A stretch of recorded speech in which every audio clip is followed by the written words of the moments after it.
We get underway and talk about politics. I do just want to acknowledge the severe weather that we're experiencing across the country. Those people who are being asked to evacuate, those who are taking precautionary measures. I want to send a particular thanks to our first responders around the country who are dealing with the weather events at the moment, and encourage all New Zealanders, wherever you are in the country, to keep your ear out for weather warnings and the advice of your local civil defence and others who are responding to the weather events. It's a difficult time when events like this happen, and so I'd encourage everybody to look out for each other and just follow the advice of those who are coordinating the response to the severe weather. I'll let you turn your microphone on. All right, so we now know what the election date is, 7th of November. New Zealanders face a very clear choice at this year's election between a government that's offering more cuts, more division and more negativity, or a change of government to a government with a positive vision for New Zealand's future. One that's focused on the issues that matter to New Zealanders, getting Kiwis back into work, dealing with the crisis in our health system, making healthcare affordable for all New Zealanders so they can stay healthy, restoring the dream of home ownership for New Zealanders, making sure that those who rent are getting a good deal and are getting secure accommodation, and really tackling the cost of living where the government have failed over the last 2.5 years. The choice is a very, very clear one. All Christopher Luxon and National are offering is more blame, more excuses, more negativity, more cuts. New Zealand is a better country than that. We have a better opportunity. We've got an opportunity to build the sort of future that will see young New Zealanders wanting to stay here in New Zealand. Last year, a record number of New Zealanders gave up on New Zealand and left the country looking for opportunities that should be available here in New Zealand. That is an indictment on Christopher Luxon's leadership, and it's an indictment on his government. We need to do better as a country. All National's offering is more of the same, more excuses, more backtracking, more going backwards. They do not feel the pain that New Zealand families are feeling right now, and they do not care. We deserve a government that's going to put working Kiwis first, that's going to make sure that New Zealanders who go out every day, slog their guts out and work hard, actually have the opportunity to get ahead. National cannot offer that future, Labour will. You've got about 10 months till the election. Are you and your team ready for this? We are absolutely fired up and we are ready to go. The election cannot come soon enough. The sooner New Zealand gets rid of this government, the sooner we can start to move the country forward. What sort of campaign are you planning? We're planning a very, very vigorous and energetic campaign. Our campaign, of course, will be two-pronged. We will be offering New Zealanders a positive vision of the future, and we will be holding this government to account for their failure to deliver on the change and the promises that they made New Zealanders at the last election. Mr Hipkins, you've already had a shot at going for Prime Minister. You didn't win that time, so why should voters vote for you this time? The Labour Party spent the last 2.5 years listening to New Zealanders. We understand why New Zealanders didn't vote for us at the last election. We understand they were looking for something different from us. We have refreshed ourselves, we've re-energised ourselves, we've changed, and we are offering a very different Labour Party at this election to what we were offering last time. This morning you said this Can you just describe what that means? What is a different Labour Party? It means we're going to be very focused on the issues that matter to New Zealanders. We're going to have a different slate of candidates. There'll be some new faces, but there'll also be new ideas. We're focused on jobs, health, homes and real action on the cost of living. We know that those are the issues that really matter to New Zealanders, and we heard very clearly from people at the last election that they didn't think we were focused enough on the things that matter to them. You said this morning that you suspected Christopher Luxon would hold on as long as possible for the election. Is November 7 holding on as long as possible, or is that a normal time? It's a late election relative to what we've seen recently. We've typically seen New Zealand going to the polls in October rather than in November. That suggests that he's desperate to hold on as long as he can. Chris, are you confident that with that November date for the election that you'd be able to get coalition talks out of the way before Christmas? One of the challenges of a November election is by the time you actually get the vote count in, it does take longer and it does push you up closer to Christmas. So my message to Kiwis is, if you want a clear election result, if you want a good, stable government in place before Christmas, vote Labour. Chris Luxon work with ahead of the election, so because inevitably it's going to come up. Can you work with New Zealand First, for example? When will you tell voters?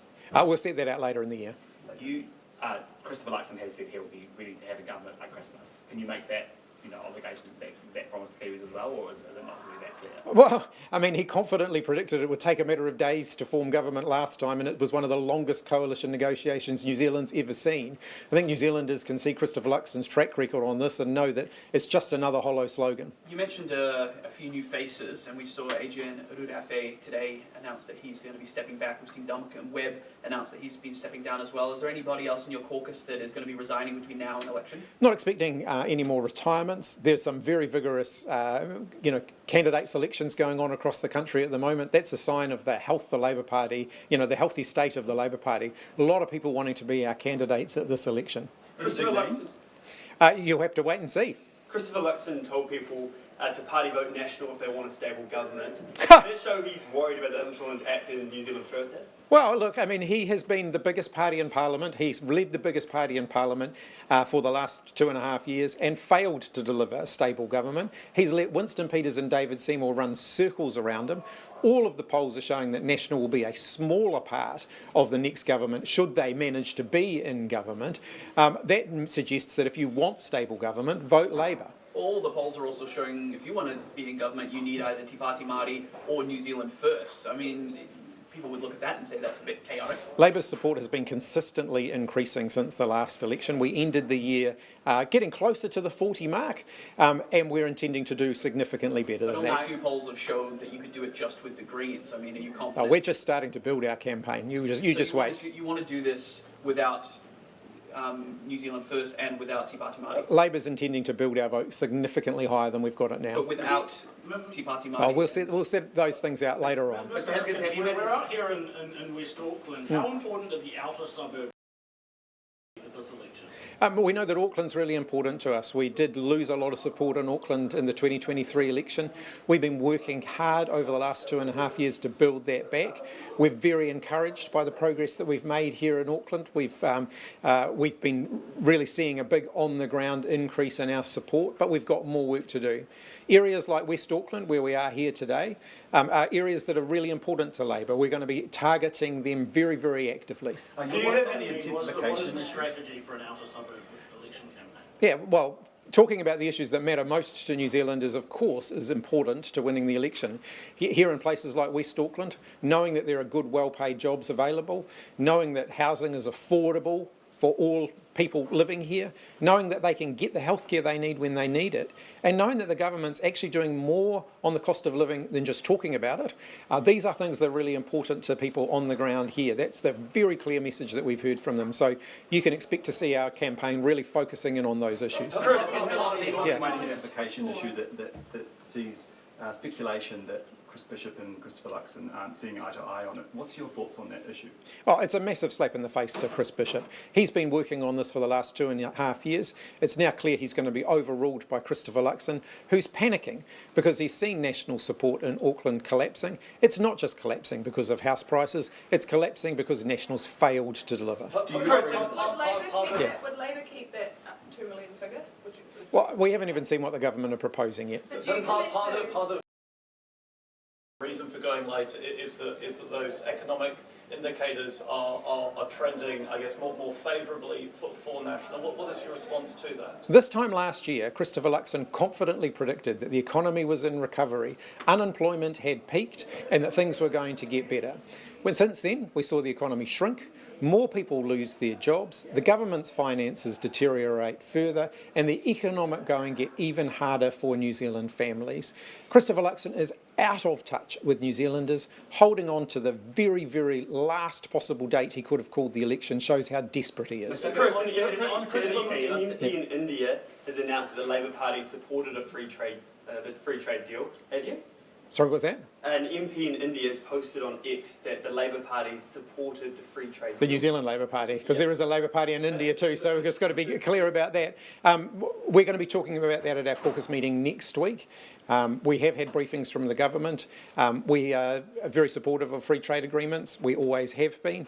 I stand very firmly behind Labour's track record on trade agreements. We negotiated and concluded the free trade agreements with the United Kingdom, with the European Union, the CPTPP, GSP, an upgrade of our free trade agreement with China. All of these things happened during Labor's time in government, and we'd managed to get the National Party's support for those things. I think trade is incredibly important to New Zealand. So we're working through that now. The government have offered us briefings on that. We've accepted those offers, and we will consider those next week. And do you have, if you're a kiwi fruit grower right now, who's waiting to find out what's going on, I mean, are you trending towards yes? Is it likely to be? Well, I mean, you would see from the comments that I have just made, trade is incredibly important to New Zealand, and I don't want to see it become a political football. But we have to consider the deal. We've got to know what we're signing up for. But it is important that New Zealand continues to trade with the world, and that we continue to open up opportunities for New Zealand to trade with the world. What's around migration and how it's been included in this deal? Are you scared? Are you worried about that number of? Two of the things that we're looking at very closely are the issues around migration and also the issues around the investment requirements for New Zealand to invest in India and the potential consequences of not hitting that target. So those are two things that we want to understand before we plough on forward.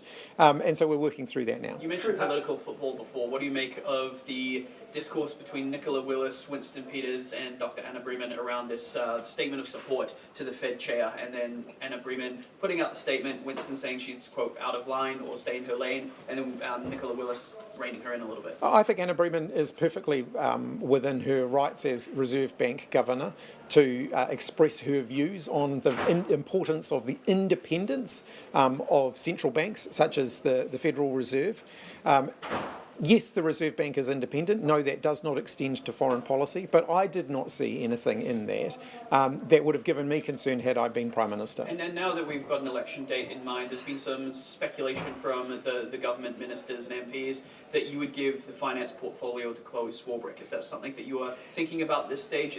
Can you rule it out completely? I've already made it very, very clear. In a government led by Labor, the Prime Ministership will be held by me and the Minister of Finance will be Barbara Edmonds, and those are non-negotiable. We saw at the back end of last year that Labor put out a small flurry of policies. Are you going to wait to see that those numbers that come out in the budget before you release any more, or are you planning to release more before then? There'll be more policy as we go through the year.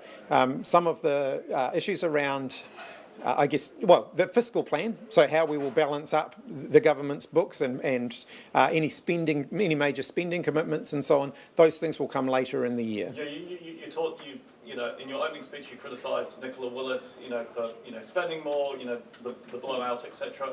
of the deficit. Aside from the capital gains tax, Labor has yet to bring any kind of major savings policy, and obviously you're spending that on free GPs. What savings initiatives would Labor look at? We'll set out a lot of things as we go through the year, including things we will do differently from the government, areas where we think the public sector can perform better in how we might achieve that, areas where we think that we can get efficiency gains. We'll also be setting out areas where we do think the government needs to invest more. Despite their talk about building the future, the National Party, the national government have cut investment in infrastructure by billions of dollars. They're not building the future, they're cutting the future out from under New Zealanders. Chris, how central is Auckland going to be in this campaign for you guys? Will you be looking to take the Auckland Central city seat from Chloe Swarbrick? I'm looking at getting votes everywhere we can get them around the country. Auckland's clearly very important to us, but I want votes from all New Zealanders. The text of the India Free Trade Agreement hasn't been released publicly yet. Yeah. So have you seen it? What kind of assurance are you getting around that investment provision? So our spokespeople have had briefings from the government on that. I haven't had the chance to sit down and engage with that yet, but of course I'll be doing that before we discuss it as a team on Tuesday. So I understand that some more information, the government supplied our spokespeople with some more information in terms of the detailed briefings that they've been getting.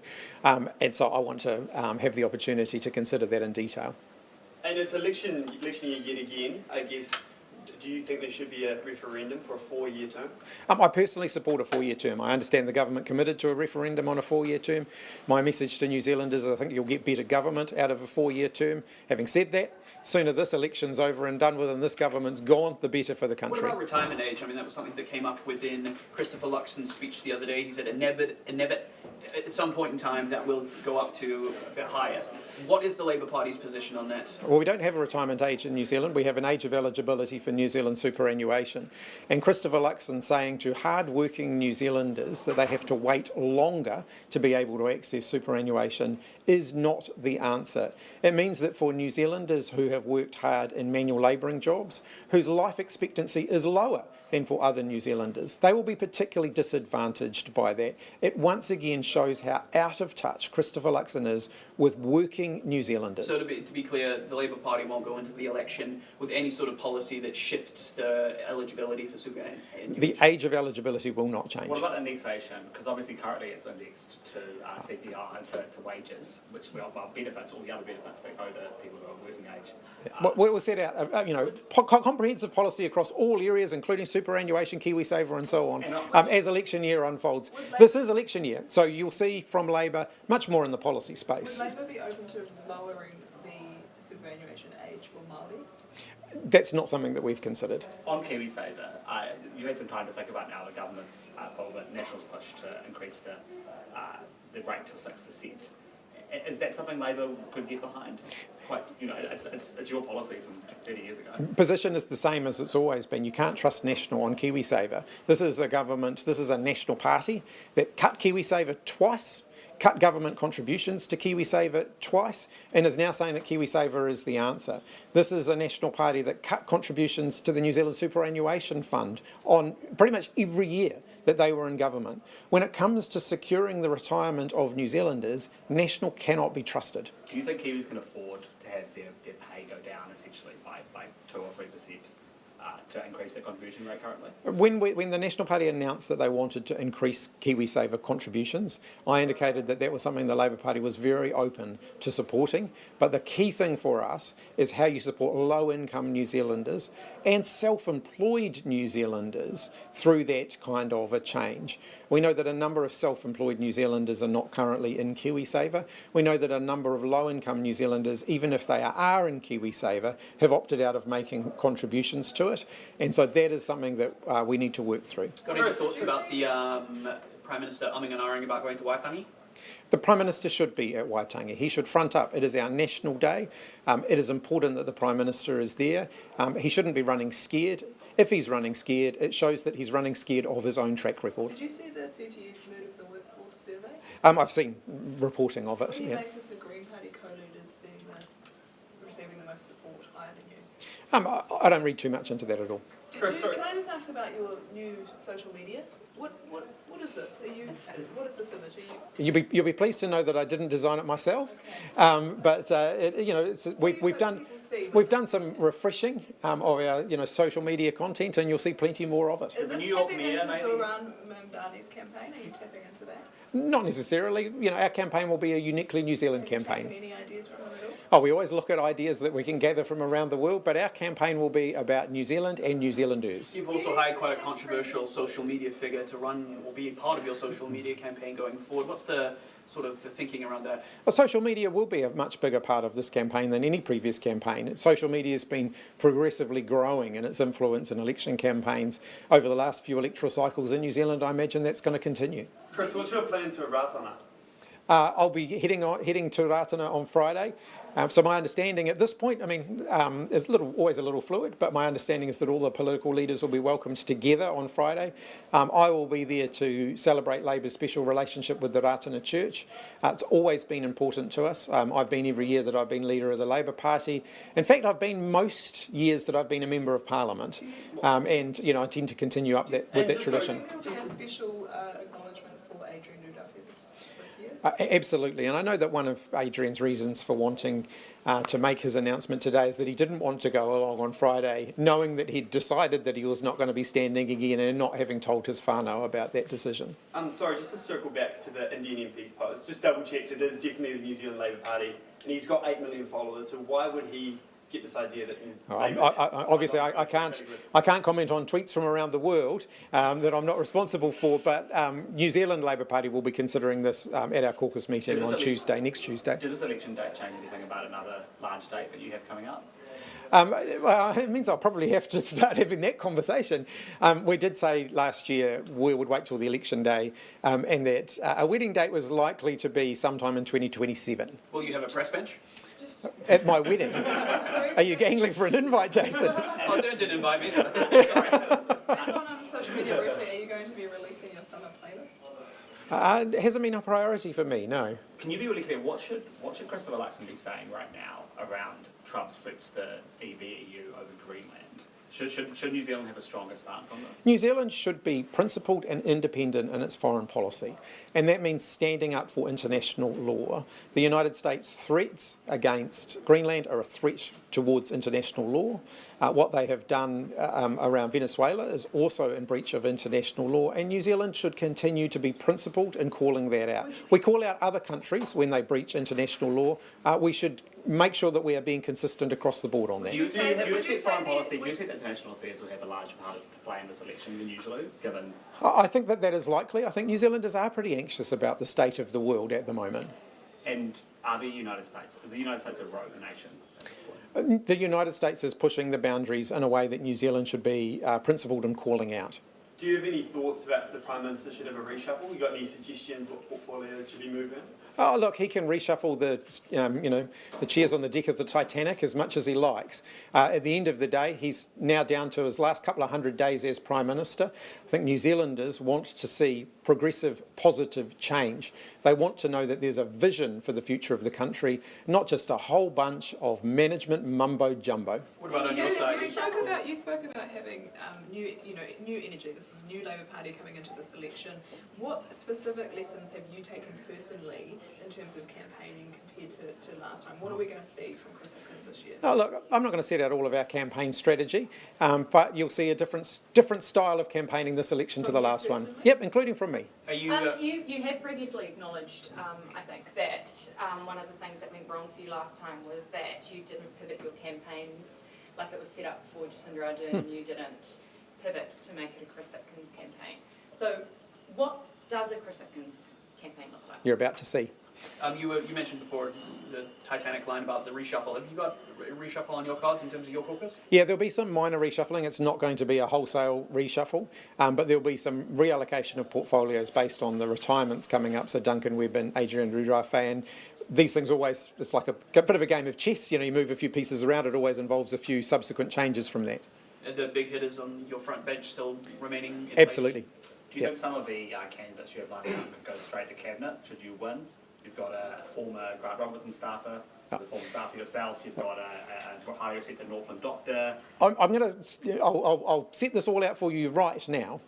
I'm going to be very clear. Should Labor lead the next government, I will be the Prime Minister, Barbara Edmonds will be the Minister of Finance. I'm allocating no other ministerial roles until after the election. We have to earn the right to govern first. What about co? What about speakers?